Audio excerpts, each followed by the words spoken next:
संसारका शक्तिशाली राष्ट्रहरू पनि डराउँथे र गोर्खा साम्राज्य भन्ने बित्तिकै एउटा इज्जत प्रतिष्ठा भएको राष्ट्रको रूपमा चिनिन्थ्यो।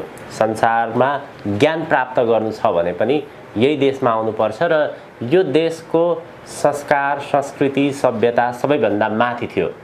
तर पछिल्लो समय नेपालको परिस्थिति हेर्ने हो भने विश्वमा संसारकै सबैभन्दा गरिब मुलुकको सूचीमा पर्दछ यो देश र यहाँका मानिसहरू एकदमै असभ्य फोहोरी अयोग्य पात्रको रूपमा चिनिन्छन् संसारैभरि। आजको दिनमा आइपुग्दाखेरि नेपाल किन गरिब भयो, किन असभ्य भयो, यहाँका मानिसहरू किन अयोग्य भए, यसका पछाडिका धार्मिक र सांस्कृतिक कारणहरू के छन्? आजको यस संवादलाई हेरिराख्नुभएका सुनिराख्नुभएका सम्पूर्ण महानुभावहरूमा म हार्दिक नमन अर्पण गर्दछु। आजको हाम्रो संवादको विषय प्राचीन कालमा नेपाल समृद्ध थियो, वैभवपूर्ण थियो। अहिले नेपाल अधोगतिमा गयो। यो अधोगतिमा गएको नेपाललाई ऊर्ध्वगतिमा लगेर कसरी यसलाई वैभवपूर्ण बनाउने अनि आजको हाम्रो छलफलको विषय यो हो। सबभन्दा पहिले नेपाल भनेको के हो, कसरी नेपालको निर्माण भयो त्यो कुरा बुझ्न आवश्यक छ। र गण्डकी महात्म्यमा एउटा श्लोक छ, पारस्य तनय नीप शिवभक्तो महामती समाराध्य शिवम तत्र नैपालस्तेन निर्मित भनेको छ। पारका छोरा निप भए, ती शिवका भक्त थिए, महामती ठुला विद्वान थिए। तेन भनेको त्यो निपले शिवलाई समाराध्य राम्रोसँग आराधना गरेर नेपाल निर्मित नेपाल बनाए भनेको छ। निपले बनाएको हुनाले यो नेपाल भयो भन्ने त्यसको आशय हो। अब शिवको आराधनाद्वारा, आराधना मात्रै होइन समाराधना भनेको छ, राम्रोसँग आराधना गरेर। कुन शिव हो त्यहाँ भन्दैन, उल्लेख छैन। तर त्यो शिव भनेको भगवान पशुपतिनाथ, त्यसले नेपाल भनेको भगवान पशुपतिनाथको देश हो। यसरी निपले भगवान पशुपतिनाथको आराधना गरेर अनि नेपाल बनाएको भन्नाले नेपाल भनेको भगवान पशुपतिनाथको देश हो भन्ने बुझ्नुपर्छ। र यो नेपालको समृद्धि कस्तो भयो भन्दाखेरि अहिले हामी भन्छौँ फलानाले त 7 पुस्ता खाने चाहिँ धन कमायो भनेर भन्छौँ। तर यो नेपाल भनेको विदेह, यो देह भनेको मेरै होइन अनि विदेह, त्यस्ता विदेह जनकको निस्वार्थपूर्ण शासन गरेको ठाउँ हो। यो देह नै मेरो होइन भन्ने विदेह जनकले शासन गरेको थलो, राज्य गरेको थलो, पालन गरेको थलो नेपाल। त्यस्ता पनि शासक थिए। धन सम्पत्ति कमाउनु त परै जाऊ, यो शरीरै मेरो होइन भन्ने, यो मिथिला जले पनि मेरो केही जल्दैन भन्ने त्यस्ता पनि विदेह जनक थिए। र रत्नाकर ढाका जस्तालाई वाल्मीकि बनाउने भूमि, पवित्र भूमि यो नेपाल। वाल्मीकि आश्रम त चितवनमा अझै सधैँ छ। रत्नाकर ढाकालाई वाल्मीकि जस्ता महर्षि बनाउने भूमि नेपाल हो। र हिन्दू धर्ममा अहिलेको युगलाई कलियुग भनेको छ। तर बौद्ध धर्मले यसलाई कलियुग भन्दैन, यसलाई भद्रकल्प, राम्रो कल्प। किनभने कुनै मान्छे अगतिलो छ भने त यस्तो भनेर त्यसको बैगुण बखान गरेर गाली गऱ्यो भने त्यो डिप्रेसनमा जान्छ। त्यही कारणले बौद्ध धर्मले यसलाई कलियुग भन्दैन, भद्रकल्प, राम्रो कल्प। र भद्रकल्पमा 10 जना मानुष भनेको मनुष्य बुद्धहरू भए। त्यसमा अन्तिम 3वटा बुद्ध, क्रकुछन्द बुद्ध, कनकमणि बुद्ध र शाक्यमुनि बुद्धको जन्म नेपालमा भएको यो पवित्र भूमि। फेरि हामीलाई एउटा चाहिँ के शङ्का छ भनेदेखि बुद्ध नेपालमा जन्म्यो लुम्बिनीमा, भारतको बुद्ध गयामा उसले बोधि ज्ञान प्राप्त गर्यो। यहाँ त जन्मेको मात्रै पो त, ज्ञान त भारतमा प्राप्त गरेको भनेर भन्छौँ, तर त्यो होइन। बुद्ध पनि नेपालमै जन्मेको हो, बोधि ज्ञान पनि नेपालमै प्राप्त गरेको हो। तर बुद्ध अल्मलिएको रहेछ। भारतमा गएर उसले पूर्ण अनुभूति गरे, उसले रियलाइज गरे। किनभने अहिलेको चाहिँ निरञ्जना नदीको किनारामा उरुबेला तीर्थमा वैशाख शुक्ल पूर्णिमाको ब्रह्म मुहुर्तमा अनि सिद्धार्थ गौतमलाई के अनुभूति भयो भन्दाखेरि ओहो अघि कपिलवस्तु महानगरमा पिताजी शुद्धोधन महाराजको दरबारको बगैँचामा जमुनाको फेदमुन्तिर ध्यानमा बस्दाखेरि मैले जुन ध्यान प्राप्त गरेको थिएँ बुद्धि ज्ञान भनेको त त्यही पो रहेछ उनले रियलाइज गरे। त्यहाँ ज्ञान त उसले यहीँ पाइसकेको थियो, त्यहाँ रियलाइज गरे अनि एप्लाई गरे भारतमा। र यो नेपाल भनेको यो चाहिँ नि पूर्वीय दर्शन र पूर्वीय ज्ञानको उद्गम स्थल हो नेपाल। किन भन्दाखेरि संस्कृतका महाकवि कालिदासले कुमार सम्भव महाकाव्यको पहिलो श्लोकै के हो त भन्दाखेरि अस्त्युत्तरस्याम दिशि देवतात्मा हिमालय नाम नगाधिराज। कलियुगमा भारतवर्षको उत्तर दिशामा देवी देवताहरू हिमालय नामको पर्वतराजको रूपमा रहन्छन् भनेको छ। नेपालको हिमाल, कुम्भकर्ण हिमाल, महालङ्गुर हिमाल, महालङ्गुर भन्दा ठुलो बाँदर भन्दा हनुमान भने ती चाहिँ नि रामायणका महापात्रहरूको नामबाट नाम रहेको हनुमान छ के अरे हिमाल चाहिँ नेपालमा। अनि अर्को कुरो विश्वनाथ, यो विश्वको नाथ भारतको काशीमा विराजमान हुनुहुन्छ। र विश्वनाथ किन काशीमा विराजमान हुनुभयो? त्यहाँ अन्नपूर्णा देवीको पीठ छ र विश्वनाथ भगवान अन्नपूर्णा माताबाट भिक्षा ग्रहण गर्न इच्छुक गर्नुहुन्छ। त्यस कारणले अन्नपूर्णा पीठ भएको हुँदा अनि विश्वनाथ काशीमा गएर बस्नुभयो। भारतको काशीमा अन्नपूर्णाको पीठ छ, तर अन्नपूर्ण हिमाल कहाँ छ? नेपालमा छ। वहाँ त पीठ मात्रै पो छ त, हिमाल त यहाँ छ। र त्यो विश्वको सबभन्दा पवित्र हिमाल कैलाश अहिले मित्रराष्ट्र चीनको स्वशासी क्षेत्र तिब्बतमा पर्यो। र सबभन्दा पवित्र सरोवर मानस सरोवर वहाँ त कैलाश मात्रै भयो भने त शिवको धाम मात्रै भन्यो। शिवको नाम जोडिएको छ त कैलाशसँग जोडिएको छैन। नेपालमा त गौरी शङ्कर हिमाल भनिन्छ, गौरी र शङ्कर हिमाल। अनि कैलाशको उपत्यकामा मानस सरोवर भएको जस्तो गौरी शङ्कर हिमालको उपत्यकामा छोरोल्वा छ, हिमताल छ। र नेपाल गौरी शङ्कर हिमाल अनि छोरोल्वा त्यो सरोवर पवित्र। अनि अर्को कुरो विश्वको सर्वोच्च शिखर सगरमाथा नेपालमा विराजमान छ। त्यसो भन्दाखेरि मान्छेलाई हाँसो उठ्छ। उत्तरपट्टिको पाटो त चीनको हो नि, के को नेपालको भनेर गफ गर्छौ पनि भन्न सक्छ। हो, उत्तरपट्टिको पाटो चीनको हो, दक्षिणपट्टिको पाटो नेपालको हो, तर माथिको शिखर चाहिँ नि नेपालको हो। तर उत्तरपट्टिको पाटो सेपिलो छ, त्यहाँ अल्पाइन कुनैको वनस्पति पाइँदैन, त्यहाँ जीवजन्तु पाइँदैन, त्यो सेपिलो भएको हुनाले। तर दक्षिणपट्टिको पाटो त्यो घमाइलो छ, त्यहाँ अल्पाइन वनस्पतिहरू पाइन्छन्, जीवजन्तुहरू चाहिँ पाइन्छन् प्रकृतिबाट पनि। अनि हिमालयको दक्षिण पाटो, सगरमाथाको दक्षिण पाटो त्यो चाहिँ उर्वर छ। यो प्रकृतिले पनि त्यसो भन्छ। उत्तर पाटो सेपिलो छ, त्यहाँ केही अल्पाइन पनि छैन, वनस्पति जनजीवन पनि छैन। दक्षिणपट्टिको पाटो उर्वर छ, प्रकृतिले पनि त्यसो भन्यो। शास्त्रले पनि के भन्छ त भन्दाखेरि जस्तो दक्षिणामूर्ति भनेको के हो भन्दाखेरि सम्पूर्ण शास्त्रहरू उमा महेश्वर संवादे, उमा र महेश्वरको संवादबाट सम्पूर्ण शास्त्रहरूको रचना भएको छ। जस्तो उमाले सोध्ने, महेश्वरले भन्ने त्यो आगम त्यो तन्त्र, अनि महेश्वरले सोध्ने, उमाले भन्ने त्यो निगम त्यो वेद, त्यो आगम निगम। र भगवान शिवले हिमालय पर्वतमा दक्षिणतिर फर्केर ज्ञानको उपदेश गर्नुहुन्छ। र यसरी हिमालय पर्वतमा दक्षिणतिर फर्केर ज्ञानको उपदेश गर्ने हुनाले भगवान शिवको त्यो स्वरूपलाई दक्षिणामूर्ति भनेर भन्दछ भनेको छ। त भगवान शिवले दक्षिणामूर्ति स्वरूप गरेर शास्त्रको व्याख्या गरेको ठाउँ कहाँ हो त? गौरीलाई बायाँ भागमा राखेर शास्त्रको व्याख्या गरेको ठाउँ कहाँ हो? गौरी शङ्कर हिमाल हो। त्यस कारणले पूर्वीय दर्शनको चाहिँ नि दर्शन र ज्ञानको उद्गम थलो यो नेपाल हो। अनि सगरमाथाको टुप्पोमा घाम झुल्किएपछि विश्वको सृष्टि हुन्छ, किनभने दिन भनेको सृष्टि हो।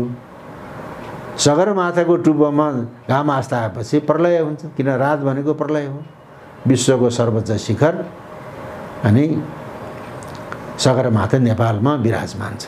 त्यस कारणले पनि यो चाहिँ नि पार्वतीले रचना गरेको शिवको देश, बुद्धको जन्मभूमि र गोरखनाथ जस्ता, वज्रगुरु पद्मसम्भव जस्ता सिद्ध साधकहरूको साधनाको थलो हो।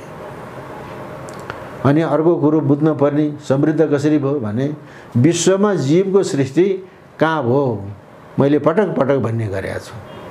विश्वमा जीवको सृष्टि नेपालमा भएको। जस्तो अब हामी दामोदर कुण्ड, काली गण्डकीको कुरा गर्छौँ, त्यहाँ शालिग्राम पाइन्छ। शालिग्राम भनेको के, त जीवाश्म हो। शालिग्राम भनेको जीवाश्म हो। अब फेरि शालिग्राम भन्न साथ हामी भगवान विष्णुको श्री विग्रह भन्छौँ, तर भगवान विष्णुको मात्रै श्री विग्रह होइन शालिग्राम। शालिग्राम 3 थरी हुन्छन्, एउटा चक्रनाभ शालिग्राम, शिवनाभ शालिग्राम र हिरण्यगर्भ शालिग्राम। चक्र परेको चक्रनाभ शालिग्राम त्यो भगवान विष्णुको श्री विग्रह मानिएको छ। अर्को हिमवत खण्ड पुराणमा कसरी व्याख्या गरेको छ शिवनाभ शालिग्रामको भने तलपट्टि कुर्म भनेको कछुवाको जस्तै पिठ भएको, माथि गाईको खुर जस्तो भएको त्यो शिवनाभ शालिग्राम, त्यो भगवान शिवको श्री विग्रह हो। अब चक्रनाभ शालिग्राम त छ्यापछ्याप्ती पाइन्छ, तर शिवनाभ शालिग्राम त्यो पाइँदैन, दुर्लभ छ। अर्को भारतको नर्मदाको गर्भमा पाइएको नर्मदेश्वर शिवलिङ्ग जस्तो अण्डाकारको त्यो चाहिँ नै हिरण्यगर्भ शालिग्राम। त्यसको गर्भमा हिरण्य भनेको सुन हुन्छ। त्यो हिरण्यगर्भ शालिग्राम त्यो चाहिँ सृष्टिकर्ता ब्रह्माको चाहिँ नि प्रतीक मानेको छ। त्यही कारणले विश्वमा सबभन्दा पहिले जीवको सृष्टि यो नेपालमा भएको। कति करोड वर्ष अगाडि, कति करोड वर्ष अगाडि, त्यसको प्रमाण दामोदर कुण्ड र काली गण्डकीमा पाइने शालिग्राम त्यसको प्रमाण हो। अनि मैले भन्दै गरेको छु, अहिले विश्व सलाइको डब्बामा कैद भएर मान्छेले खल्तीमा लिएर हिँडेको छ। त्यो मोबाइल कसरी चल्यो त, सौर्य शक्तिबाट। अनि त्यो सौर्य शक्तिको उपासना कहाँ भयो, भारतमा भयो कि नेपालमा भयो? त्यो नेपालमा भएको। विश्वामित्र भारतमा जन्मेको, तर उनी नेपालमा आएर रुरु क्षेत्रमा तपस्या गरे। त्यहाँ त मेनकाले चिप्ल्याइदियो। त्यहाँबाट उसले इन्द्रिय निग्रह गरेर कोशीको किनारामा आएको छ, बराह क्षेत्रमा। त्यो विष्णुपादुकादेखि माथिको डाँडामा विश्वामित्रले तपस्या गरेको गुफा अझै पनि छ। त्यहाँ उसले चाहिँ नि ब्रह्म गायत्रीको साधना गरे। भर्गो देवस्य धीमहि, त्यो भर्गो देव भने के हो त, त्यो भगवान सूर्य, त्यसको उसले आराधना गरे अनि सिद्धि प्राप्त गरे। त्यो ब्रह्म गायत्रीको साधना भएको ठाउँ हो यो। त्यहाँ किन ब्रह्म गायत्रीको साधना सफल भयो त भने त विश्वको एन्टिना सगरमाथा त त्यहीँ छ। त्यसो भएको हुनाले विश्वामित्रले ब्रह्म गायत्री भनेको सौर्य उपासना, भर्गो देवस्य धीमहि, त्यस्तो किसिमले यहाँ साधना गरेको ठाउँ हो। किन यहाँ हिमाल छ। त्यो भारतको त्यो उखरो माउलो गर्मीमा त ज्ञान प्राप्त गर्नै सकिँदैन। नेपाल न गर्मी छ, न शीतलो जाडो छ, न गर्मी छ। यस्तो ठाउँकै गिरी कन्दरामा मजाले साधना गर्न सकिन्छ। यहाँ ज्ञान प्राप्त गरेपछि बल्ल भारतमा चाहिँ गएर अनि त्यो ज्ञानको एप्लाई गर्ने हो। नेपाल यस्तो हो। बुद्धले पनि त्यही गरेका थिए वास्तवमा। त्यही हो, बुद्धले पनि त्यही गरे। पाठ्य पुस्तकमा चाहिँ बुद्धले ज्ञान प्राप्त गरेको ठाउँ भारतको बोध गया भनेर पढाइन्छ। फेरि त्यो होइन, हामीले कुरा बुझ्नु पर्यो। बुद्धले ज्ञान प्राप्त गरे भारतमा, मैले अघि नै भने उसलाई कन्फ्युज रहेछ। ज्ञान खोज्न गए, बोधि ज्ञान खोज्न गए, तर वैशाख शुक्ल पूर्णिमाको ब्रह्म मुहुर्तमा निरञ्जना नदीको उरुबेला तीर्थमा भगवान सिद्धार्थ गौतम, त्यतिखेर बुद्ध भइसकेका थिएन। सिद्धार्थ गौतमले के अनुभव गर्यो भनेदेखि ओहो, बोधि ज्ञान भनेको त अघि कपिलवस्तु महानगरमा पिताजी शुद्धोधन महाराजको दरबारको बगैँचामा जमुनाको चाहिँ फेद मुन्तिर ध्यानमा बस्दाखेरि मैले जुन ध्यान प्राप्त गरेँ, बुद्धि ज्ञान त त्यही पो रहेछ। उता रियलाइज गरेको त्यहाँ ज्ञान त यहीँ प्राप्त गरेको छ। बुद्धको जीवनीबाट त्यो कुरो हामीले पढ्नुपर्छ र अब बुद्धको जीवनीबाट यो कुरो पढ्नुपर्छ। त्यो कुरो त्यहाँ भन्छ। त्यो कुरा हो। र अब यो अहिले अमेरिका म ईसापूर्व 1500-1600 वर्ष अगाडि त्यहाँ मायाको सभ्यता भन्ने थियो। त्यो मायाको सभ्यता भताभुतुङ भयो। अहिले त्यहाँ अङ्ग्रेज युरोपबाट बसाइ सरेर गएका अङ्ग्रेजहरूको सभ्यता अहिले 400-500 वर्षको भयो। त्यहाँभन्दा माथिको अमेरिकाको इतिहास छैन। तर नेपालको लेख्य इतिहास इस्वी 2रो शताब्दीमा पाइन्छ। जस्तो माली गाउँकोमा चान्स फाइन्डिङ एकजना मान्छेको घरको जग खन्दाखेरि एउटा मूर्ति फेला पर्यो। मूर्तिको फेदमा अभिलेख रहेछ, जय वर्मा प्रष्ट रूपमा नाम लेखेको छ। त्यसमा सम्बत 107 लेख्छ। सम्बत 107 भने सगो सम्बत हो। सम्बत 107 मा 78 जोड्यो भने इस्वी सम्बत हुन्छ। सगो सम्बत 107 78 जोडेपछि अनि इस्वी 185 भनेपछि इस्वी 2रो शताब्दीको अन्तिम भनेपछि अहिले 21औं शताब्दी 1900 वर्षको चाहिँ लिखित इतिहास छ नेपालसँग। 1900 वर्षको लिखित। त्यसको प्रमाण जय वर्माको अभिलेख, जय वर्मा राजा सम्बत 107 इस्वी सम्बत 185 को अभिलेख अहिले राष्ट्रिय अभिलेखालय छाउनीमा राखेको छ। त्यसपछि मानदेवको समयदेखि नेपालको इतिहास राम्रोसँग प्रष्ट भयो। मानदेवको चाहिँ नि चाँगु नारायणको अभिलेख सग सम्बत 386 इस्वी सम्बत 464 भने 5औं शताब्दीको अनि अन्तिम पूर्वार्ध। र मानदेवको मुद्रा पाइएको छ, मानाङ्क मुद्रा। मानदेवको मानाङ्क मुद्रामा अनि 2 पताका युक्त झण्डा अङ्कित गरिएको छ। 2 पताका युक्त झण्डा अङ्कित गरेको छ। र अहिलेको वर्तमान नेपालको चन्द्र सूर्य अङ्कित 2 पताका युक्त झण्डाको प्रागरूप हो त्यो। अहिले त 21औं शताब्दी 5 घटाइदिउँ 1600 वर्ष पुरानो परम्परा नेपालको राष्ट्रिय झण्डाको परम्परा। भारतको त्रिरङ्गा झण्डा कहिलेको? अति भर्खरको। चीनको 4 तारे झण्डा कहिलेको? अति भर्खरको। तर नेपालको चाहिँ 1600 वर्ष अगाडि मानाङ्क मुद्रा इस्वी 5औं शताब्दीको मानाङ्क मुद्रामा 2 पताका युक्त झण्डा अङ्कित गरिएको छ। र नेपालको लेख्य इतिहास अहिले 1900 वर्षदेखि पायो। इस्वी 2रो शताब्दीको अन्तिम पूर्वार्धदेखि पायो।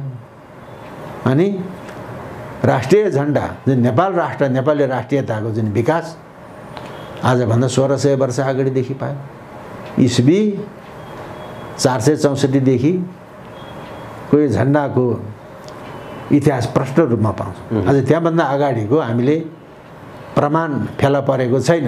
हजुर, त्यो झण्डाको विषय उठान गरिरहँदाखेरि अलिकति झण्डाको विषयमा पनि कुराकानी गर्दा दर्शक श्रोताको लागि राम्रै होला। संसारमा नेपालको झण्डा मात्र यो त्रिकोणात्मक आकारको छ र जसमा सूर्य र चन्द्र छ। अरू संसारका कुनै पनि देशहरूमा यो आकारको झण्डा र चन्द्र र सूर्य छैन। यसको अर्थ चाहिँ के होला डाक्टर साहब? अब यसको अर्थ के हो, किन त्रिकोण भयो भन्दाखेरि अहिलेको आधुनिक विज्ञानले इलेक्ट्रोन, प्रोटोन, न्युट्रन भनेको छ। इलेक्ट्रोन भनेको नेगेसन, प्रोटोन भनेको पोजिसन, इलेक्ट्रोन भनेको न्युट्रन भनेको मध्यस्थ, न्युट्रल हो। इलेक्ट्रोन, प्रोटोन, न्युट्रनकोबाट यो जगतको सृष्टि भएको छ, जगत सञ्चालन भएको छ भन्छ अहिलेको वैज्ञानिकहरूले। त्यो इलेक्ट्रोन, प्रोटोन, न्युट्रनलाई योगको भाषामा इडा, पिङ्गला, सुषुम्ना भनेको छ। इडा भनेको चन्द्रमा, पिङ्गला भनेको सूर्य, सुषुम्ना भनेको अग्नि। इलेक्ट्रोन, प्रोटोन, न्युट्रनलाई इडा, पिङ्गला, सुषुम्ना भने त्रिकोणको अर्थ त्यो हो। फेरि त्रिकोण एउटा मात्रै हुँदैन, 2टा त्रिकोण हुनु पर्यो। तलबाट माथि फर्किएको त्रिकोण, माथिबाट तल फर्किएको त्रिकोण। यसमा 2टा त्रिकोण राखेको अर्थ ऊर्ध्व त्रिकोण, अधो त्रिकोण। 2टा त्रिकोण मिलेपछि षड्कोण हुन्छ।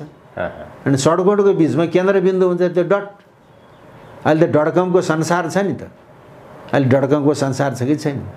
त्यही कारणले अब चाहिँ नि चन्द्र सूर्य राखेको छ। अब यहाँ चाहिँ एउटा कन्फ्युज के छ भन्दाखेरि चन्द्रमा पृथ्वीबाट नजिक छ, सूर्य चन्द्रमाभन्दा टाढा छ भन्दाखेरि सूर्य माथि चन्द्रमा तल हुनुपर्ने, किन सूर्य तल चन्द्रमा माथि राख्यो भन्ने पनि विवाद छ नि। तर के हो त, चन्द्रमा सूर्य भनेको त सौर्य शक्ति, चन्द्रमा भनेको मान्छेको मन हो। चन्द्रमा भनेको मान्छेको मन। फेरि चन्द्रमा भनेको जलतत्त्व हो। त्यो सूर्यको ताप धेरै भयो भने त्यसले डढाइदिन्छ। त्यही कारणले चन्द्रमा माथि भयो। जलतत्त्व भनेको अमृत तत्त्व। त्यो सौर्य शक्तिलाई टेम गर्न पर्यो, आफ्नो अनुकूलमा राख्न पर्यो। त्यही कारणले जलतत्त्व रूपी अमृत रूपी मान्छेको मन हो। चन्द्रमा मनसो जाता भनेको छ। मनै भयो मनुष्यानम कारणम बन्ध मोक्षे।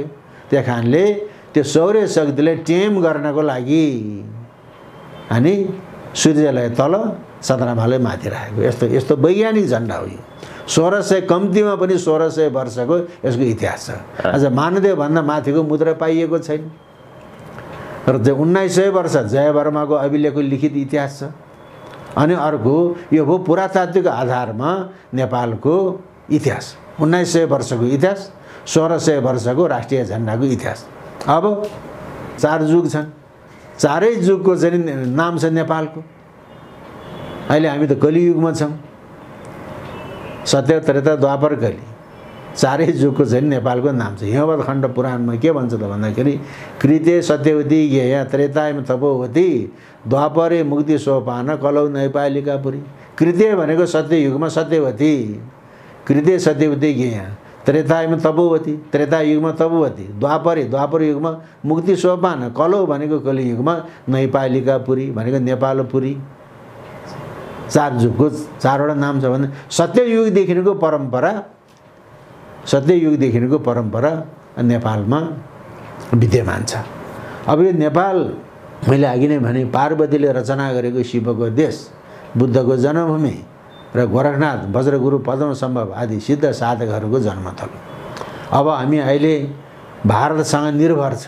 भारतले चामल दिएन भने, पिठो दिएन भने हामी खान पाउँदैनौँ, निर्भर छ। तर अघि कुनै बेला भारतमा अनिकाल पर्दाखेरि जैन साधु भद्रबाहु नेपालतिर पसेका थिए। भारतमा अनिकाल पर्दा जैन साधु भद्रबाहु नेपालतिर पसेर खोटाङको हलेसीको गुफामा तपस्या गरेका थिए। डाक्टर स्वामी प्रपन्नाचार्यले लेखेको छ यो कुरा। जैन साधु भद्रबाहु नेपालतिर पसे अनिकाल पर्दाखेरि भारतबाट भन्ने त इतिहासमा पाइन्छ।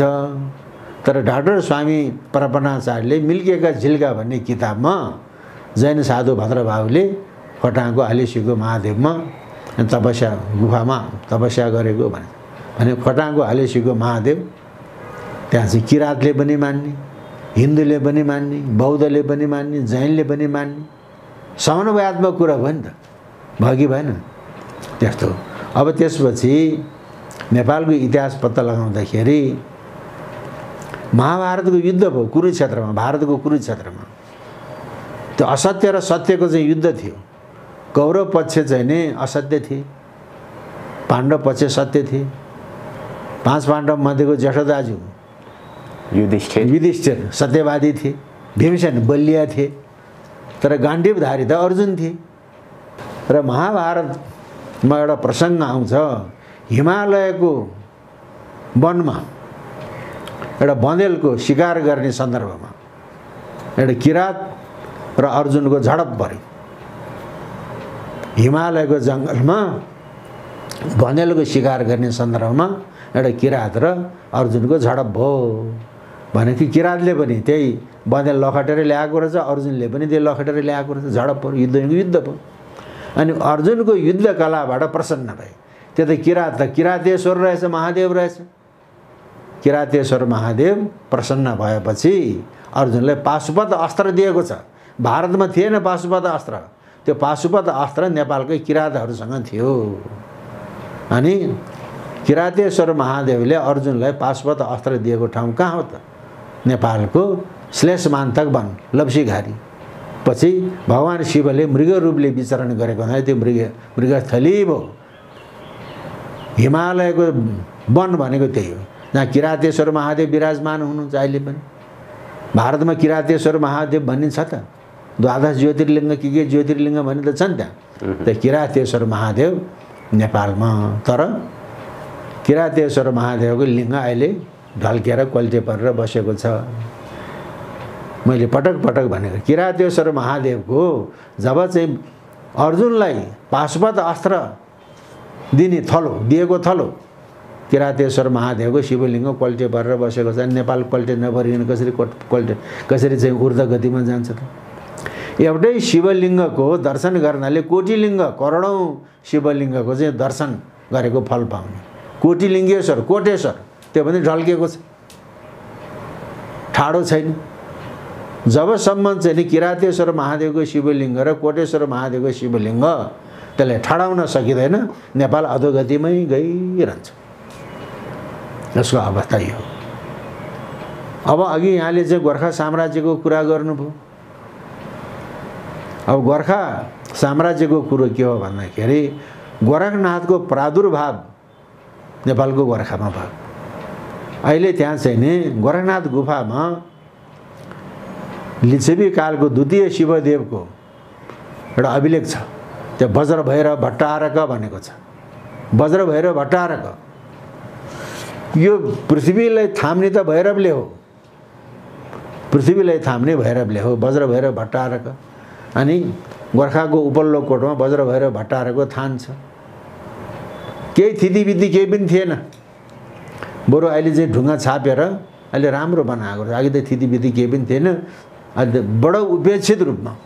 अनि अर्को कुरो के भएको छ भने हाम्रा पुराना कोटहरू गढी किल्लाहरूमा अहिले कुनै एनसिएलको कोही के को टावर राखेको छ। त्यो टावरले त्यो जुन दैवी शक्तिको आवागमनमा त्यसले बाधा पराएको छ। र गोर्खाको उपल्लो कोटमा जहाँ वज्र भैरव भट्टारकको थान छ त्यहाँ चाहिँ नि एनसिएलको टावर राखेको छ। अनि दैवी शक्तिको फ्लो हुन पाए त तरङ्ग त्यो इको इथरमा हिँड्ने हो। यसरी ब्रेक गराएको छ, त्यसभरि नेपाल दुर्गतिमा गयो। अब त्यो वज्र भैरव भट्टारक अब त्यसको चाहिँ नि राम्रो संरक्षण हुन सकेको छैन। मैले त्यसलाई एउटा उदाहरण मात्रै दिएँ। पुराना गढी किल्ला डाँडाका टुप्पाहरू तीर्थस्थलहरूमा अहिले टेलिफोनका चाहिँ टावरहरू राखेको हुनाले त्यो दैवी शक्तिको फ्लो हुने तरङ्ग त्यसलाई ब्रेक गराएको, त्यसले नेपाल अधोगतिमा गयो। अनि अर्को कुरो अहिले हामी मुक्तिनाथको कुरा गर्छौँ।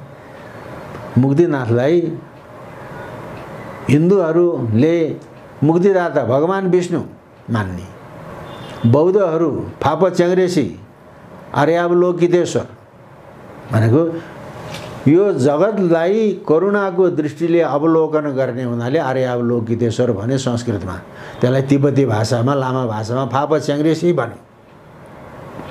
अनि त्यसको मन्दिर काठमाडौँका नेवार कालीगढहरूले विकास गरेको तल्ले शैलीको मन्दिर छ। अनि त्यहाँले झारकोट झारजोङतिरका पहिलेका चाहिँ नि त्यहाँका भारदारहरू त्यहाँका शासकहरू अब सङ्ग्रहमा आएका जुम्लाका राजाहरूले लेखेर दिएको चाहिँ लेखोट पाइन्छ।हरूले लेखेर दिएको लेखोट पाइन्छ। जस्तो अब शाहकालको लालमोहरमा माथि श्री दुर्गा भवानी भनेर लेख्थ्यो, श्री दुर्गा भवानी। त्यो कागजमा के लेखेको छ भने जुम्लाका राजाहरूले त्यो झारजोङका शासकहरूलाई लेखिदिएको कागजमा श्री बद्रीनाथ हो जयति श्री मुक्तिनाथ सहाय भनेर लेखेको छ। त्यसको अर्थ के हो त? मुक्तिनाथ सहाय नभएसम्म बद्रीनाथको जय हुँदैन भन्यो। बद्रीनाथ त भारतमा छ, मुक्तिनाथ नेपालमा छ। श्री बद्रीनाथ हो जयति श्री मुक्तिनाथ सहाय, मुक्तिनाथ सहाय नभएसम्म बद्रीनाथको जय हुँदैन भनेको कारण के हो भन्दाखेरि नेपाल सहाय नभएसम्म भारतको जय कल्याण हुँदैन भनेको त्यो कुरो हामीले जान्न पर्यो, भन्न पनि सक्नु पर्यो। जहाँ कुरा जानेर पनि कुरा चपाएर कुरा गर्ने, भन्न नसक्ने नेपालीहरू भएको हुनाले नेपालले दुःख पाएको छ। श्री बद्रीनाथ हो जयति श्री मुक्तिनाथ सहाय, मुक्तिनाथ सहाय नभएसम्म बद्रीनाथको जय हुँदैन र नेपाल सहाय नभएसम्म अनि भारतको जय कल्याण हुँदैन। कुरो त्यो हो। त्यो भएको हुनाले अघि रणबहादुर शाहको पालामा गुजरातको 14 वर्षको एउटा बालक मुक्ति क्षेत्र जान्छु भनेर अब नौतुनासम्म त गाडीमै आयो होला, त्यहाँदेखि हिँडेर आए। पोखराको गाईघाटमा एउटा जोगीको कुटीमा गएर बास बस्यो। कहाँ गर्न आयो बाबु तिमी? म त मुक्तिनाथ जान आयो। तिमी मुक्तिनाथ नजाऊ, मुक्तिनाथ गयो भने तिमी फर्केर आउन सक्दैन, उतै मर्छौ। अहिलेको मुक्तिनाथ होइन, बाटो बिगड्छ, खान पिन पाइँदैन, तिमी नजाऊ, तिमी फर्केर आउन सक्दैनौ भन्दाखेरि मैले सङ्कल्प गरेर आएँ, म जान्छु भन्यो। मुक्तिनाथ गए, फर्केर फेरि त्यही जोगीकोमा आएँ 14 वर्षका। त्यहाँबाट काठमाडौँ आएँ, रणबहादुर शाहसँग भेटेको छ। अनि हेटौडाको भाडो गुजराततिर गए। त्यो स्वामीनारायण ट्रस्ट गुजरातको, त्यो स्वामीनारायणको चाहिँ पाइलो पछ्याउँदै पछ्याउँदै पछ्याउँदै नरेन्द्र मोदी अनि मुक्तिनाथ आए। कति दिन बस्यो, कति महिना बस्यो, कति वर्ष बस्यो, उसले साधना गरे। आज मैले सुनेको छु मुक्तिनाथबाट तिब्बतको बाटो, कैलाशको तीर्थयात्रा, मानव सरोवरको तीर्थयात्रा गरे। अहिले त्यो रेलवे प्लेटफर्ममा चिया बेच्नेको छोरो, स्वयं आफैले चिया बेच्ने त्यो व्यक्ति नरेन्द्र दामोदर मोदी। दामोदर कुण्ड गएर पो दामोदर भन्ने नाम राखे त, नरेन्द्र दामोदर मोदी। अहिले भारतको प्रधानमन्त्री भएर चाहिँ नि अनि भारतीय सभ्यता र संस्कृति उन्नयनमा माथि लागेको छ। तर नेपाललाई बेला बेला गुडुगुडुले दुःख दिन्छ, धोका दिन्छ। त्यो कुरो मोदीले बुझ्नुपर्छ। आफूले सिद्धि प्राप्त गरेको ठाउँ नेपाललाई दुःख दिन हुँदैन मोदीले। त्यसपछि मोदीभन्दा पछिका तेस्रो पुस्ताका नेता आदित्यनाथ, गोरखनाथको प्रादुर्भाव त नेपालको गोर्खामा भएको नि। माघे सङ्क्रान्तिको दिनमा त्यहाँ खिचडी चढाउँछ, पकाएको खिचडी होइन, दाल चामल। सबभन्दा पहिले नेपालको गोर्खा दरबारबाट गएको खिचडी चढाउँछ। अहिले पनि एउटा प्रतिनिधिमण्डल, राजतन्त्र नभए पनि गोर्खा दरबारबाट प्रतिनिधिमण्डल गएर खिचडी चढाउँछ। सबभन्दा पहिले गोर्खा दरबारबाट गएको खिचडी चढाएपछि त्यहाँको महन्त महाराजले खिचडी चढाउँछ र दुनियाँदारले चढाउँछ। यो कुरा आदित्यनाथले बुझ्नुपर्छ। आफ्नो आराध्य देव गोरखनाथको प्रादुर्भाव भएको ठाउँ, वज्र भैरव भट्टारका नाथ सम्प्रदायमा भैरवको चाहिँ ठुलो उपासना हुन्छ। कुन भैरवको उपासना? काशीको काल भैरव हो कि गोर्खाको वज्र भैरव भट्टारको? गोर्खाको वज्र भैरव भट्टारक। तर गोरखनाथ गुफामा त्यो वज्र भैरव भट्टारक भनेर लेखेको शिलापत्र राम्रो सम्भार भए भित्तामा यसरी अड्याएर राखेको छ। भारतको उत्तर प्रदेशका मुख्यमन्त्री गोरखपुरको चाहिँ नि महन्त महाराज आदित्यनाथ आउनुहोस् गोर्खामा दर्शन गर्न, वज्र भैरवको भट्टारकको दर्शन गर्नुहोस्। तपाईँ कुनै बेला भारतको प्रधानमन्त्री हुनुहुनेछ, मैले भनिदिएँ। र नेपाललाई दुःख दिने चेष्टा नगर्नुहोस् नरेन्द्र मोदी र आदित्यनाथले। गोरखनाथमा आएर वज्र भैरव भट्टारकको दर्शन गर्नुहोस् आदित्यनाथले। त्यस्तो किसिमको कुरा हो। र चाहिँ नि यो देवी देवताहरूको निगाहबाट बचेको। त्यस कारणले अघि नै कुरा आयो, भगवान् पशुपतिनाथको आराधना गरेर निपले तेह्र नेपाल निर्मित। त्यसपछि लिच्छवी राजा अंशुवर्माको पालामा देखि पशुपति भट्टारक पादानुगृहीत। भट्टारक भनेको शासक, नेपालको शासक त पशुपति हो। पशुपति भट्टारकको पाउको अनुग्रहबाट मैले शासन गरेको त्यस्ता प्रशस्ति धारण गर्थे। अंशुवर्माको पालादेखि त्यो चलन चल्यो। पछि मल्ल राजाहरूमा श्री पशुपति चरण कमल धुली धुसरित शिरोरुह। भगवान् पशुपतिनाथको पाउको धुलोले शिर सुहाएका अनि श्री मन मानेश्वरी वरलब्ध प्रसाद, मानेश्वरीको वरदानलाई प्रसादको रूपमा ग्रहण गरेका यस्ता मल्ल प्रभु ठाकुर प्रसिद्धि यस्ता धारण गर्थे। अब अहिले ईश्वरको नाममा चाहिँ शपथ नलिने भने, जनताको नाममा शपथ लिने त्यो पनि ठिकै छ। जनता जनार्दन, जनतालाई चाहिँ नि राम्रो सेवा गर्यो भने त्यो जनता राजाको लागि, शासकलाई त्यो जनार्दन हुन्छ, भगवान् हुन्छ। जनता कुपित भने नरसिंह हुन्छ, त्यो नर नै सिंह हुन्छ। अहिले हामी त एउटा नरसिंह अवतार लिएर चाहिँ हिरण्यकश्यपलाई चाहिँ वध गरे भन्छ एउटा कथा।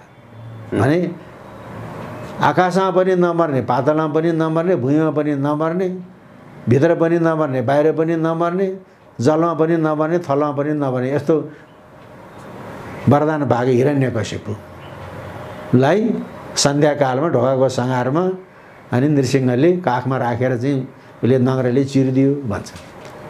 त्यस्तो आशय के हो त भन्दाखेरि यदि जनता, शासक वर्गले जनतालाई राम्रोसँग आफ्नो अनुकूलमा राख्न सक्यो भने त्यो जनता जनार्दन हुन्छ, भगवान् नारायण हुन्छ शासक वर्गको लागि।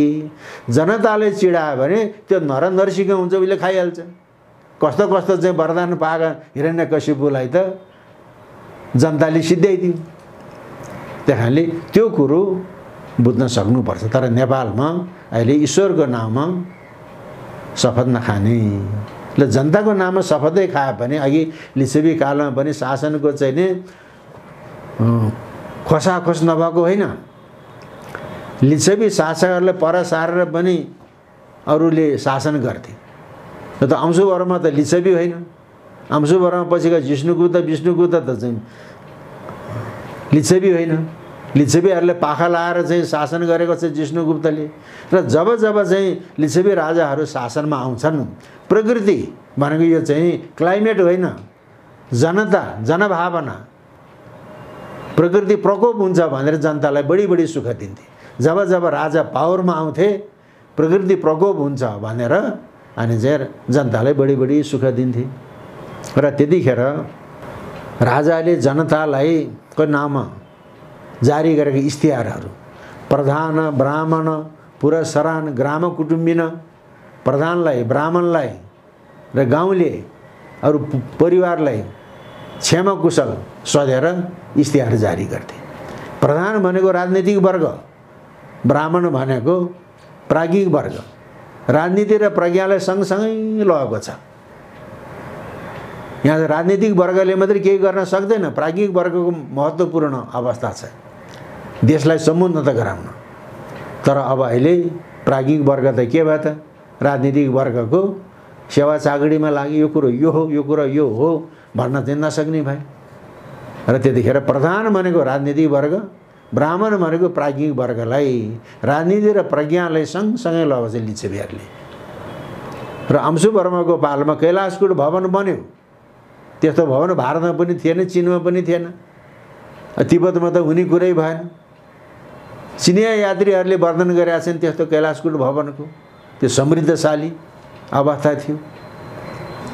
र त्यतिखेर शास्त्रको साधना गर्ने ब्राह्मणहरू, योग साधना गर्ने जोगीहरू, पाशुपता नाम छ, ब्राह्मण नाम छ, उनीहरूले सकेसम्मको चाहिँ नि जतिको भोजन गराउँ। राज्यले प्रश्रय दिएको छ नि, राज्यले प्रश्रय दिएको छ। तर अहिले हामीलाई त्यो कुरोको अत्तो-पत्तो चाहिँ छैन।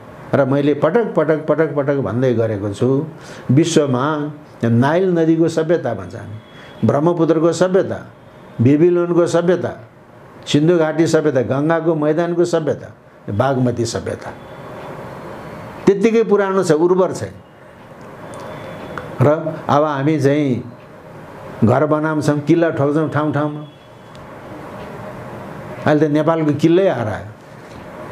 जस्तो नरेन्द्र देवको चाहिँ नि पालाको एउटा चाहिँ नि अभिलेखमा बागमतीको पूर्वी किनारामा भगवान वज्रेश्वर मण्डल भनेको छ। त्यहाँ चाहिँ ज्ञान काण्ड र ज्ञान योग र कर्मयोगको व्याख्यान हुने भगवान वज्रेश्वर मण्डली। मैले पटक पटक भन्दैछु, पाशुपत क्षेत्रमा देवता हरायो, त्यो वज्रेश्वर मण्डली कहाँ हो? बागमतीको पूर्वी किनारामा भनेको छ। देवता हरायो, पशुपति विकास कोष छ त्यहाँ। मैले कति भने वज्रेश्वर भने नेपाललाई धान्ने, जसमा वज्र भएर भट्टारक उपेक्षित भए थान त छ नि त त्यहाँ। तर यहाँको भगवान वज्रेश्वर मण्डली कहाँ हो, कहाँ हो, कहाँ हो थाहै छैन। भने वज्रेश्वर मण्डली कहाँ हो त? अहिलेको जसलाई हामी विश्वरूपाको मन्दिर भन्छौँ, वास्तवमा त्यो कामेश्वरीको मन्दिर हो। त्यही हो भगवान वज्रेश्वर मण्डलीको आखडा, मृगस्थली। मृगस्थली भनेको तिनैतिरबाट बागमती र अनि तिलगङ्गा। तिलगङ्गा किनभने तिलको दाना जत्रो सुन बगाएर ल्याउने हुनाले तिलगङ्गा त छैन अहिले। तिलगङ्गा मुहानमा त डोजर चलाएर चाहिँ ध्रुवस्थली र मृगस्थलीको बिचभन्दा बाटो बनाएको छ। मुहान सुक्यो, तिलगङ्गा वरिपरि चाहिँ गङ्गाले चाहिँ घेरिएको चाहिँ टापु वज्रेश्वर मण्डली त्यहाँ थियो। त्यसको हामीले उपकार गर्न सकेका छैन। विश्वरूपाको मन्दिर भत्क्यो, त्यहाँ श्रीयन्त्र उपेक्षित रूपमा छ। नेपालको श्रीयन्त्र अघि मुक्तिनाथको कुरा गरेँ। मुक्तिनाथमा अहिले त्यहाँ चाहिँ धर्मशाला छ, रानी पौवा भन्छ। त्यो रानी पौवा कसले बनायो? रणबहादुर शाहका माइली बडा महारानी सुवर्णप्रभाले बनाएको। त्यसको शिलापत्र मुक्तिनाथको ढोकामा टाँसिरहेको छ, अहिले पनि छ। म्याग्दीको राँखु, गलेश्वरदेखि पारीको भित्तामा राँखु, 2टा गाउँ, 2530 मुरी गुठी राखेको, 2530 मुरी। त्यहाँ जाने तीर्थयात्रीलाई 2 माना चामल, यति दाल, यति नुन, हर्दी भनेको चाहिँ बेसार, यति दाउरा दिनु भनेको छ। गुठी चल्दैन। मोहीले चाहिँ नि कुद बुझाउँदैन, न गुठी चल्दैन। यहाँ बाउसाबहरू जाँड खाएर बस्छ। अब उहाँ चाहिँ नि गुठीहरूले गुठी खाएको छ, अनि सदाव्रत चल्दैन, अनि राज्य चल्छ। बाउसाबहरू जाँड खाएर बस्ने, मोहीले गुठी खाने, अनि सदाव्रत नचल्ने, अनि राज्य चल्यो? राज्य चल्दैन। त्यही कारणले किरातेश्वर महादेवलाई ठड्याउनु पर्यो, कोटेश्वर महादेवलाई ठड्याउनु पर्यो, अनि विश्वरूपा कामेश्वरी वज्रेश्वर मण्डली त्यहाँ खडा गर्न पर्यो। श्रीयन्त्रको राम्रो उपासना गर्न पर्यो। वज्रभैरव भट्टारकको राम्रो चाहिँ नि स्याहार सम्हार गर्न पर्यो। अनि हाम्रो यो वेब चल्ने टावरहरू हटाउनुपर्छ त्यहाँबाट, दैवी टावरहरू। दैवी टावरमा पो चल्ने त, त्यहाँ त कृत्रिम टावर छ। त्यसले गर्दाखेरि नेपाल अधोगतिमा गएको छ। अब यो अधोगतिमा गएका चाहिँलाई अब अहिले गुठी केही पनि छैन। गुठी जति सबै रैकर भइसक्यो। देवी देवताको पूजा चल्दैन। त्यही गुठीको धनले चाहिँ नि बिहानै मासु बेलुकै मासु। मन्दिर भत्केको छ, त्यही गुठीको पैसाले आलिसान भवन बनेको छ। देवी देवताको रथयात्रा चल्दैन, त्यही गुठीको धनले प्राडो पजेरो चढेको छ। अनि भयो त। तर जसले गुठी मासेर खाए पनि, जसले प्राडो पजेरो चढे पनि, जसले घर बनाए पनि त्यसको अधोगति हुन्छ। त्यो पक्का हो। एकैछिनको मोज मजा त्यसको अधोगति हुन्छ। कति वायु गुठी, चाँदीका भाँडाकुँडाहरू, सुनका भाँडाकुँडाहरू, ज्याम्रो मैदीतिरको वायु गुठी, चाँदीका भाँडाकुँडा चाहिँ सुन चाँदीका भाँडाकुँडा बेचेर खाए, गुठी मासियो। वायु कचबचियो भने, कुलदेवता कचबचियो भनेदेखि त केही पनि गर्दैन। वायु कचबचियो भने त्यसको सन्तानलाई निमास बनाउँछ।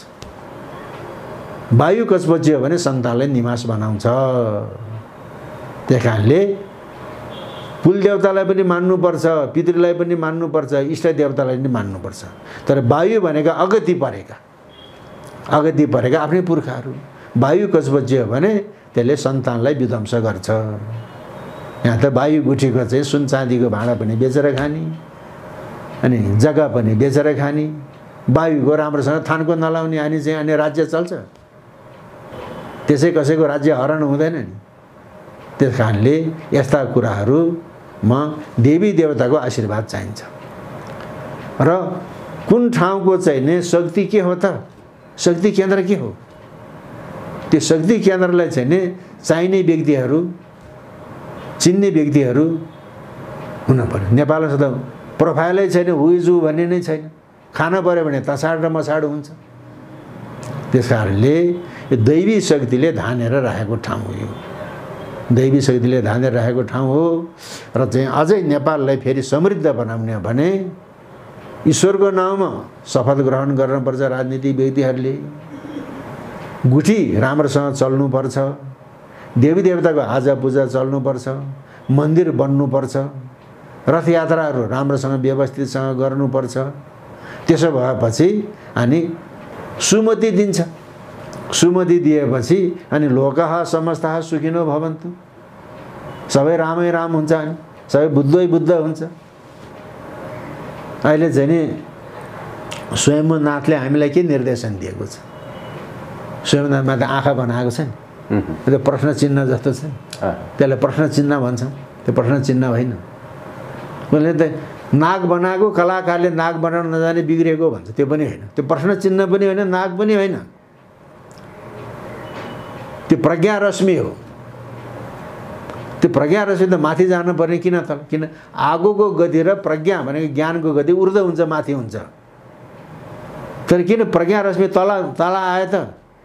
बुद्धो भवेयम जगतो हिताय, म जगतको हितको लागि बुद्ध बनेको, जगतको हितको लागि बुद्ध बन्छु भनेको हुनाले त्यो स्वयम्भूको प्रज्ञा रश्मि ऊर्ध्वमा नगइकन अधो तल धरतीतिर पृथ्वीतिर आएको छ जगतको हितको लागि। त्यो प्रज्ञा रश्मि हो। निर्देशन दिइरहेको छ स्वयम्भूले। दुईटा चाहिँ आँखा भनेको प्रज्ञा, बीचको चाहिँ रश्मि ऊर्ध्वतिर माथि नगइकन तल किन आयो? जगतको कल्याणले। बुद्धो भव्यम जगतो हिताय यत् किञ्चित जगतो दुःखम तत् सर्वम मयि पच्यताम बोधिसत्व शुभै सर्वैर जगत सुखितम अवस्था छ। यो जगतका जति पनि दुःखहरू छन् त्यो मैले पचाउन सकूँ र चाहिँ दुःख जति आफूले पचाउने, सुख जति जगतको कल्याणमा लगाउने, यो मेरो बोधिचर्याबाट जगत सुखी होस्। यो बोधिसत्वको आदर्श, बुद्धको आदर्श, शिवको आदर्श के हो त? जगतलाई चाहिँ कालकूट विषले चाहिँ दग्ध गराउन थाल्यो। कालकूटलाई विषलाई भगवान शिवले पिउनु भयो नीलकण्ठ भगवान। अस्ति मैले एउटा फेसबुक हेरेको थिएँ, उज्जैनको महाकालेश्वरमा गोरखनाथको अखाडा रहेछ। त्यो नीलकण्ठ भगवानले स्थापना गरेको रहेछ, नीलकण्ठ महादेवले। त नीलकण्ठ हिमाल कहाँ छ त? गोसाइकुण्डदेखि माथि नीलकण्ठ हिमाल छ। नीलकण्ठ नटेश्वर छ। नीलकण्ठदेखि नटेश्वर अहिले पश्चिमी चम्पारण नटेश्वरसम्म नेपालको सिमाना हो। तर अहिले हामी नेपालको सिमाना भनेर दाबी गर्दैनौँ, सुगौली सन्धिमा उता पर्यो। तर नटेश्वरसम्म नेपालको सिमाना हो भन्न त पाइयो कि पाइएन? भन्न त पाइयो नि त। हकदाबी पनि गर्न पाइयो। अहिले कालापानी, लिपुलेक, लिम्पियाधुरा हाम्रो भनेर दाबी गरेको छ। अहिलेसम्म कसैले दाबी गरेको थियो? दाबी गरेको छ, नक्सा पनि बनायो हैन। नीलकण्ठ नटेश्वर छ। नीलकण्ठ उत्तरमा नीलकण्ठ हिमाल, दक्षिणमा नटेश्वर। नटेश भनेको पश्चिमी चम्पारणको नटेश्वरसम्म नेपालको इलाका हो। यो माडीको कुरो र सोमेश्वर गढीको कुरो त छोड्दिन, त्यो नेपालको इलाका भन्न त पाइयो नि। त्यस कारणले चाहिँ नि नीलकण्ठ हिमाल, गोसाइकुण्डदेखि उत्तरमा नीलकण्ठ हिमाल, नीलकण्ठ भगवान। अब गोरखनाथको पात्र देवतालाई जनै पुर्णिमा नीलकण्ठ भगवानको दर्शन गराउन लाँदैछ माथि। र चाहिँ उज्जैनको महाकालेश्वरको गोरखनाथको मठमा पनि नीलकण्ठ महादेव स्थापना गरेको रहेछ। भनेपछि उहाँको महाकालेश्वर नीलकण्ठ, यहाँको नीलकण्ठ अन्तर सम्बन्ध भयो कि भएन? त्यस कारणले अन्तर सम्बन्ध भएको ठाउँमा हामीले अन्तर सम्बन्ध चाहिँ कायम गराउनुपर्छ। र भारतले बिजाइ गरेको छ भने तिमीहरूले धेरै नेपाललाई दुःख नदेऊ, किनभने बद्रीनाथ जयति मुक्तिनाथ सहाय। र नेपालको वज्रभैरव भट्टारकको नाथ सम्प्रदायको मूल किल्ला गोरखनाथको गुफा हो, वज्रभैरव भट्टारक। त्यसो भएर चाहिँ आदिनाथले आऊ, गोर्खा आऊ, वज्रभैरव भट्टारकको दर्शन गर। 5 मिनट भयो भने गोरखनाथ गुफामा ध्यान गरेर बस, तिमी चाहिँ भारतको प्रधानमन्त्री हुन्छौ भनेर मैले ठोक्क गरेको कारण त्यसरी हो। किनभने हामीसँग पनि सरस्वतीको केही सिद्धि छ। र अब यी कुराहरू हामीले जान्नुपर्छ। जानेर मात्रै आफ्नो मनमा कुरो कुहाएर राख्न हुँदैन। राष्ट्रको लागि, राष्ट्रियताको लागि हामीले भन्न सक्नुपर्छ। यो नेपाल मुसलमानलाई पनि परास्त गरेको, अङ्ग्रेजलाई पनि परास्त गरेको, विशाल चीनलाई पनि परास्त गरेको, खुरु विग्रह सम्बन्ध 1912देखि 2012सम्म तिब्बतले नेपाललाई प्रतिवर्ष 10,000 रुपियाँ सिरुदो तिर्थ्यो। त्यो तिब्बत भनेको नेपालको करद राज्य हो। त्यस्तो वैभवशाली चाहिँ नेपाल आज किन अधोगतिमा गयो? हामीले पितृ नमान्ने, कुल नमान्ने, म मरे पनि मेरो क्रिया नगर है भन्ने मान्छे महामानव हुने, बाउ मरे क्रिया नगर्ने, आमा बाउ मरे क्रिया नगर्नेले नेताजी भन्ने। कति मान्छे चाहिँ मरे कि बाँच्यो थाहा छैन। मर्या मान्छेको राम्रोसँग काजक्रिया हुँदैन, कतिको काजक्रिया नै भएको छैन। यो त वायु जाएको छ। यहाँ वायुको गुठी मासेर खाने, अनि नेपाल अधोगतिमा गएको। त्यस कारणले यो जडसूत्रवादी चिन्तन र जडसूत्रवादी व्यवहार होइन। र नेपाललाई फेरि अधोगतिबाट ऊर्ध्वगतिमा ल्याउनको लागि हाम्रो सनातन कुल धर्मको यथोचित अनि सम्मान हुनुपर्छ। अनि नेपाल फेरि ऊर्ध्वगतिमा जान्छ, अनि सबै नेपालीहरू सुखी हुन्छन्। अनि विश्वका व्यक्तिहरू नेपालमा सुखको अनुभूति गर्नलाई, नेपालीहरूको जनजीवनको चाहिँ नि अध्ययन अनुसन्धान गर्नलाई नेपालबाट चाहिँ प्रेरणा लिनको लागि नेपालमा आउने चाहिँ नेपाल एउटा चाहिँ विश्वको लागि तीर्थयात्रा हुनेछ। अन्तिममा एउटा कुरा म भन्छु, एउटा चाहिँ नि एकजना टर्की भन्दा इस्लाम देश हो, टर्कीका चाहिँ नि प्रधानमन्त्री डाक्टर मोहम्मद, उसले G20 को चाहिँ सम्मेलन भयो सिङ्गापुरमा, बाराक ओबामा पनि त्यहाँ थिए।